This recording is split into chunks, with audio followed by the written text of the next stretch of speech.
ఆంధ్రప్రదేశ్ అభివృద్ధి పథానికి రాష్ట్ర ప్రభుత్వం నేడు నాంది పలికింది. ప్రధానమైన 15 ప్రభుత్వ ప్రైవేటు బ్యాంకుల రాష్ట్ర కార్యాలయాలకు, బీమా కార్యాలయాలకు కేంద్ర ఆర్థిక మంత్రి నిర్మలా సీతారామన్, ముఖ్యమంత్రి చంద్రబాబు నాయుడు శుక్రవారం నాడు అమరావతిలో శంకుస్థాపన చేశారు. State Bank of India, UBI, Canara Bank, AP Grameena Bank, IDBI, Indian Overseas Bank, Bank of India, Central Bank of India, Punjab National Bank, LIC, NABARD తదితర బ్యాంకుల ప్రధాన కార్యాలయాలకు శంకుస్థాపన చేశారు.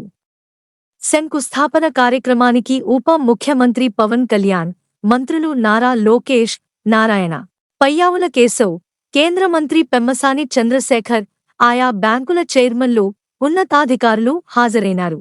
నేటి కార్యక్రమంతో ఆంధ్రప్రదేశ్ అభివృద్ధికి బీజం పడినట్లేనని పరిశీలకులు ఆశాభావం వ్యక్తం చేస్తున్నారు.